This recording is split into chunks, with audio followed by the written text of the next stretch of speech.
이화영 씨 변호사 김광민 씨 있지 않습니까? 그 사진 한 가지 좀 얘가 띄워주시면은. 시의원 했던 사람인가? 경기도 의원. 경기도 의원. 네, 오른쪽에 있는 저기 그 험상궂게 생긴 그러니까 친구가 얼굴만 봐도 둘 다 김광민이에요. 상태가 그렇게 좋진 않아요. 그런데 이 김광민이라는 사람, 그러니까 그래도 명색이 변호사라는 애가 네네. 이 아까 오늘 여기서 이제 한 집 보고 네네. 진짜 어이가 없었습니다. 어이가 없죠. 이게 뭔 짓입니까 지금? 김광민이가 지난번에 페이스북에 글을 써서 논란이 됐었는데요. 그 다음 거 한번 보여주시면은요.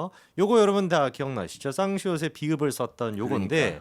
요거 때문에 이제 기사가 좀 많이 나왔습니다. 예, 그러니까 네. 그 당시 기사가 이런 거였잖아요. 그러니까 선고 1심 선고가 이제 뭐 중형이 선고되니까 이제 여기에 대해서 변호인이 이런 반응을 보였다. 그렇죠. 이제 네, 뭐 저는 그래서 아무리 생각해도 변호인이 저 누가 봐도 욕설 아닙니까? 그럼요. 네, 저거를 올려가지고 이게 뭐 정신이 나갔나 싶었는데 네. 오늘 글을 보니까 진짜 정신이 나갔더라고요. 미친 것 그냥 같아요, 환자입니다, 완전히. 환자. 예. 다음 글 한번 또 사진 띄워주시면요. 그 다음 거 띄워주시면요. 자, 이 김강민 씨가 이번에 또 글을 썼습니다. 네. 뭐라고 써놨냐? 반전 하나 알려드릴까요?라고 하면서 제가 쌍시옷 비읍을 게시했던 시간이 15시 14분이다. 오후 3시 14분이다. 근데 그게 선고가 있기 6분 전이라는 거예요. 네. 왜 내가 그런 글을 썼냐? 기러기들을 일망타진하기 위해서 썼대요. 그러니까 뭔 소린지를 보니까 내려주셔도 됩니다. 김가민이 지금 주장하는 게 그건 거죠. 선고가 있기 6분 전 바로 직전에 글을 써놨기 때문에 네. 내가 선고가 나온 직후 선고에 대한 반응으로 쌍시옷 비읍을 그러니까. 썼다라는 건 허위 사실이다라는 거를 지금 주장하고 있는 그러니까. 거예요. 그래서 네. 그거를 가지고 이제 반격이 시작이 됐다. 손해배상 청구를 하겠다 이러고 있는데 이거 정신 좀 나간 거죠. 미친 거죠. 그러니까 처음에 시작이 이거잖아요. 반전 하나 알려드릴까요라고 이제 네네네. 하고 그러면 뭔가 하고 딱 보고 나서 네네. 허탈해지는 거고요. 그렇죠. 이게 나이살이나 먹은 애가, 그러니까 이거는 중학생 정도 그 정도 되는 사람이 이제 뭐 네네. 수업 끝나기 1분 전에 뭐 써갖고 이 똑같은 일 하는 거 모르겠지만. 나이 먹고 저게 뭔 짓입니까? 저게 재밌냐? 그리고 이게 무슨 반전이야? 반전은 원래 딱 보고 어머 세상에 이럴 수가 이게 돼야 되는데 그렇죠. 어이가 없어요. 어이가. 쓴 웃음밖에 나오지 네. 않습니다. 그 선거 전에 올린 거라니까. 그럼 이걸 어떤 뜻으로 썼다는 건가요? 그러면 도대체 왜 그냥 평소에도 맨날 이러나요? 그러니까 그렇게 저렇게 외모에서 보이는 포스가 되게 심상치 않은 애들은 오히려 더 자중하고 더 조심해야 돼요. 여러분, 제가 왜 착하게 산 줄 아세요? 윤미향 같은 애들이 나쁜 짓 하면은 나까지 같이 엿먹어요. 그러니까 생긴 대로 논다는 말이 안 나오게 하려면 우리 같은 사람들이 더 착하게 살아야 된다. 지난번 윤미향 만났습니다. 진짜? 네. 여러 사람 만나고 다니네. 아니 그 계획을 하고 만난 게 아니라 네. 용산 CGV에 갔다가 누가 갑자기 이렇게 있는 거예요. 누가 봐도 윤미향인 거예요. 그래서 제가 이제 그렇죠. 윤미향 같은 달려가가지고 사람 우리나라 하나밖에 없어요. 그런 사람이 둘 있다는 건 비극입니다. 예. 그렇잖아. 한 명도 힘들어. 진짜. 하여튼 좌파가 바라는 그런 얼굴상을 가진 윤미향이 CGV를 갔단 말이지. 그렇죠. 난 그래서 앞으로 왜 했는지 물어보니까 당분간 CGV 안 갑니다. 그 무슨 또 그 저기 집단 단체적으로 뭐 관람을 했나 봐요. 그럼 근데 뭐 그 또- 영화가 그런 뭐 우리가 그런 아는 영화보다도 네. 뭐 좀 그런 또 영화 있잖아요. 좌파 감성이 물씬 네. 풀리는 그런 약간 영화. 그런 영화를 또 이제 뭐 집단 또 관람을 여러분 저 했더라고요. 김덕영 감독님이 지금 저기 김일성의 아이들 그거 하고 있습니다. 그러니까 그거 좀 많이 봐주시고요. 윤미향 너도 그거 봐라. 조국에 대해서 한 번이라도 좀 생각해라. 어? 그래서 이제 김강민 씨가 이런 말도 안 되는 지금 어그로를 끌었는데 네. 이거를 또 신문사 한 대에서 받아주긴 했습니다. 다음 사진 좀 띄워주시면은 이화영 변호인 김강민 페북글 선고 전에 올렸다. 그러니까 마치 뭐 대단한 거라도 있는 거죠. 이거 아마 오마이뉴스가 썼던 걸로 기억이 나는데. 진짜요? 네. 지네끼리 정말 잘 짝짝꿍 놀죠. 잘 놀죠. 근데 여기서 눈에 띄는 게 다음 거 사진 보여주시면은요. 이화영 씨가 이번에 페이스북에 글을 잠깐, 근데 썼어요. 네. 이게 그러니까 네네. 이게 선고 전에 올렸다고 해서 이게 손해배상 청구가 이게 가능한 건가요? 아니 저는 저 판사가 아무리 좌파의 쩌름 판사라고 하더라도 이거 보고 오보라고 그 기사 낸 사람들을 갖다 다 반박하고 이러지 않을 뭐라지 않을 것 같은데 네네. 어떻게 저런 생각? 아니, 이게 그리고 변호사가 맞아 이게? 교수님도 선고를 이제 받아보셔서 아시지만 네. 그게 이제 주문부터 읽고 나가면 이게 유죄인지 무죄인지 이미 감이 오잖아요.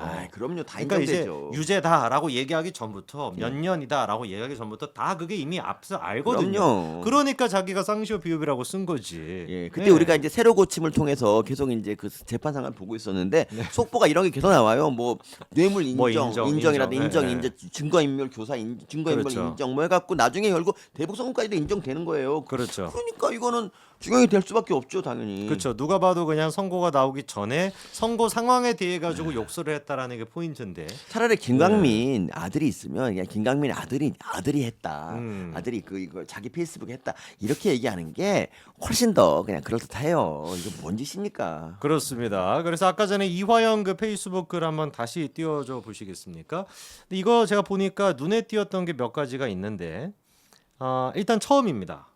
이화영 씨가 페이스북을 통해 가지고 입장을 이렇게 내는 게 지금까지는 전부 다 이제 그 옥중 서신이다, 옥중 편지다 해가지고 올렸는데 저는 좀 궁금한 게 안양교동소로 이감이 됐다라고 하는데 이거 어떻게 쓴 거죠? 일단 뭐 김강민 변호사나 자기 뭐 입장을 줘가지고 대신 써서 뭐 올린 변호사 거겠죠. 접견할 때, 근데 음. 접견할 때 휴대폰도 가져갈 수 있나? 난 그걸 모르겠네. 그 제 말이 그러니까요. 예. 그래서 왜 하필이면 이화영 씨가 지금 타이밍에 지금까지는 자기가 충분히 변호사한테 할 때도 네. 손편지로 자필로 해가지고 그렇게 그러니까. 줬었는데 왜 굳이 이렇게 페이스북에다가 했는지가 좀 의아합니다. 왜냐면은 어. 페이스북에 글을 쓰면은 이화영 씨가 쓴 건지 아닌지 확인이 안 돼요. 그러니까. 확인할 길이 없지 않습니까? 이게 뭐 자필로 쓰면은 그나마 확인이 되는데. 네. 예. 아니, 교도소에서도 이렇게 페북을 쓰고 댓글도 달 수 있다면 이 감방 생활이 굉장히 좀 덜 지루할 것 같은데. 그렇죠. 예, 그리고 이 글의 내용을 좀 보니까 다음 사진 띄워주시면은 이렇게 이화영 씨가 얘기하고 있습니다. 이재명 대표에 대한 기소는 이미 성공했고 사건 조작 회유에 가담하지 않았던 저는 이대로 감옥에서 썩으라고 던져진 듯합니다. 이렇게 표현하고 있어요. 그러니까 자기의 이용 가치가 이제 사라졌다. 그래서 감옥에서 썩으라고 던져진 것 같다라고 지금 표현하고 있거든요. 이게 좀 무슨 의미가 있을 것 같습니까, 교수님? 약간 제가 느끼기에는 이화영 씨가 이 얘기가 꼭 검찰을 상대로 하는 얘기인지도 좀 의아하긴 하고 민주당 입장에서 어쨌거나 저쨌거나 이재명이 이제 기소가 됐고 재판을 받을 텐데 이화영에 대한 쓸모도 이제 없지 않겠습니까?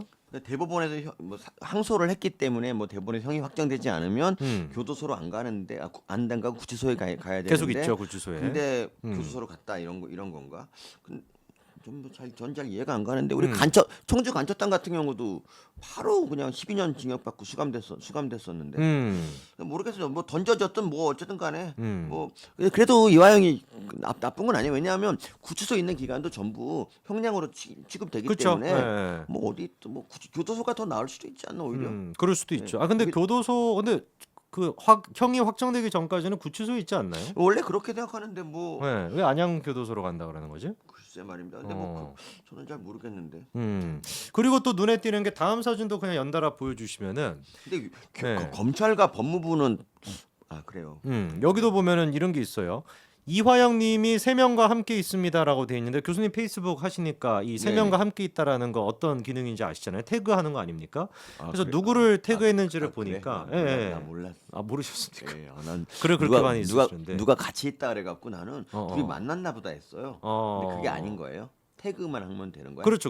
아. 네, 태그만 하면 그냥 뭐 알겠습니다. 같은 뭐 꼭 공간에 있다라는 것보다도. 나 이거 신기하더라고. 이화영님 왜 3명과 함께 있습니다. 이게 뭔 말인가 했는데 알겠습니다. 네네. 그리고 이제 누구랑 같이 있는지를 보니까 그거 다음 사진도 하나 좀 띄워주시면은 정화백이라고 하는 사람이 있고요. 김경훈이 있고 김강민이가 있는데 정화백이 여러분 알고 계시는 백정화입니다. 그러니까 백정화가 이화영 씨의 와이프죠.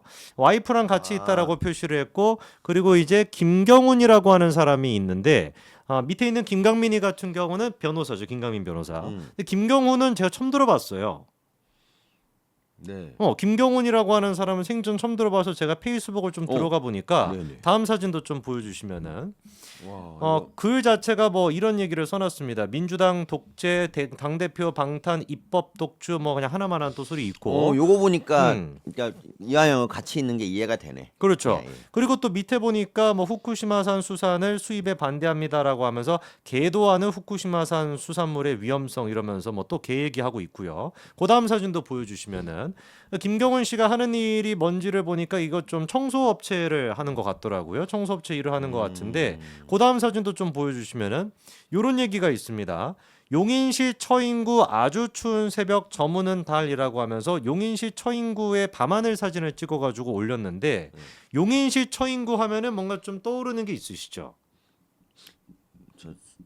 이번에 그 이화영이한테 아까 3억을 줬다라고 하는 건설업체 대표, 그 건설업체 대표가 이화영 씨한테 단독 주택을 또 선거 캠프로 제공했다라고 하지 않았습니까? 그게 처인구인 그게 거야? 처인구입니다. 아. 네, 그래서 이게 약간 좀 뭔가 이상한 게 이화영 씨가 자기 페이스북에다가 함께 있는 사람으로 3명을 이제 이렇게 공유를 해놨는데 네. 세 사람이 한 명이 와이프고 한 명이 변호사다. 뭐 이거 두 사람은 이해가 되는데 네. 뜬금없이 김경훈이라고 하는 사람을 같이 태그를 해놨길래 김경훈 씨의 일을 찾아보니까 용인시 처인구에서 뭔가 일을 하는 사람인 것 같아요. 묘하게 뭔가 이 김경훈이라고 하는 사람이 이화영 씨 어떤 그 선거 캠프나 비공식적인 그 불법적인 캠프와 연관돼 있는 사람은 아닐까라고 하는 의심이 좀 개인적으로 됩니다. 근데 어쨌든 탐사 보도 멋있다. 사실 이거는 어떤 언론도 나오지 않는 그럼요. 거잖아요. 페이스북에 이 지금 함께 있는 사람에 대한 건 제가 혼자 찾아봤죠. 우와, 네, 재밌지 세상에. 않나요? 너무 재밌다. 네, 근데. 김경훈 이 사람 뭐 하는 사람인지 모르겠어요. 혹시 아시는 분들, 용인시 처인구에 있는 분들 중에 약간 좀 어떤 캠프와 연관돼 있는 사람인 것 같아요. 느낌상. 네, 어제 그 위증 교사 녹취록에 나오는 오재권이라는 사람을 또 제가 찾아봤었는데 오재권, 그러니까 성남시에서 일하다가 저도 재건이 아는데. 오재권, 그래요? 네, 딴 재건이. 그랬죠. 네, 근데 오재건이 뭐 했다고 그러세요? 아니 그 사람은 그 자기 이름이 지금 이름이 지금 논란이 되는데도 아주 뭐 별로 별다른 반응을 보이지 않고 있더라고 페북에서. 그 정도. 네. 글쎄요, 이 김경훈이라고 하는 사람도 아마 제 예상이 될 때는 선거 캠프랑 조금 연관이 있던 사람이 아닐까라는 생각이 들어요. 김경훈 씨가 거기 교도소에 같이 변호사랑 관계는 아니라는 거죠. 그렇죠, 그러니까 그렇죠. 태그만 한 거죠. 근데 하필이면은 김경훈의 듣도 보도 못한 사람을 태그해가지고 올려가지고, 그러니까. 네, 뭐 하는 사람인지 좀 굉장히 궁금해집니다. 그리고 이제 그 아까 전에 페이스북에 글을 쓴 거를 저희가 좀 의심할 수밖에 없는 게 지난번에 옥중서 시인을 그 썼었을 때도 논란이 좀 있었잖아요. 이게 뭐 조작된 거 아니냐라고 한 얘기가 있었는데 다음 사진 좀 띄워주시면은요. 당시 이제 그 작년 9월 달에 이화영 씨가 다시 이제 번복을 하면서 옥중 편지를 이제 또 써가지고 공개를 했었습니다. 근데 그때 이제 논란이 된 게 그 다음 사진도 또 보여주시면은 첫 줄에 같은 경우는 저 이화영이 이재명 대표랑 뭐 어쩌고저쩌고 얘기를 하는데 그 다음부터도 본인 스스로 얘기할 때 이화영이라고 표현을 한단 말이에요. 네. 일방적으로 자기를 표현하면 그냥 저라고 얘기하면 될 텐데 자기가 아니라 이화영이라고 주어를 쓰고 있다 보니까 이게 그때 당시 나왔던 얘기가 혹시 이화영이 옆에서 그냥 불러주는 대로 적은 거 아니냐 이런 또 논란이 있었습니다. 그렇죠, 맞아요. 이제 근데 이런 기억도 나네요. 이재명이 그 최고위원 모인 자리에서 네. 이재명과 쌍방울은 무슨 관계가 있냐고 할 때 그 자기도 이재명 그렇게 하던데. 좀 환자네요, 걔는. 네, 아니 그러니까 저와 쌍방울이 무슨 관계 이렇게 안 하고 이재명과라고 하는 거. 이거 약간 뭐 좌파식 좌파식 화술인가요? 이게 좌파식 화법인가? 그래서 그때 이제 저라고 하는 거 대신 이화영이라고 하고 평소 문자와도 다르다 이런 또 논란이 있었는데 이 이후에 이화영 씨가 지금 밝힌 입장은 이렇게 자필이 아니라 페이스북 글을 통해서 나오다 보니까 더더욱 좀 의심이 되는 거죠. 근데 어쨌든 아까 그 페이스북은 이재명에 대한 기소가 성공했다는 거에 대한 탄식 같은 게 아닌가 생각이 그렇죠, 들어요. 그렇죠. 저는 그래서 앞으로 나는 이제 나는 끝장이다. 여기서 얼마나 더 썩어야 되는가. 그러니까 이재명이 구해줄 그날만 기다렸는데 기소가 됐다는 거는 뭐 약간 거의 절망감을 느끼겠죠. 그렇죠. 그리고 기소가 됐고 또 판사도 그 방북 비용이 맞다고 얘기를 했기 때문에 이재명도 곧 오겠구나 생각을 하고 이제 자기는 이제 끝났다 이런 생각을 하는 탄식인 거 느껴집니다. 그러니까요. 그래서 이화영 씨가 굉장히 좀 절망스러운 상황인 것 같은데 여기다가 10년까지 추가가 된다면 굉장히 힘든 시기가 될 겁니다. 하루빨리 이화영 씨가 본인을 위해서라도 진실을 좀 밝히고 형량을 좀 줄이는 방향이 이재명의 진실을 밝히는 게 맞겠죠. 여기까지 해가지고 주제 한번 정리를 해보고요.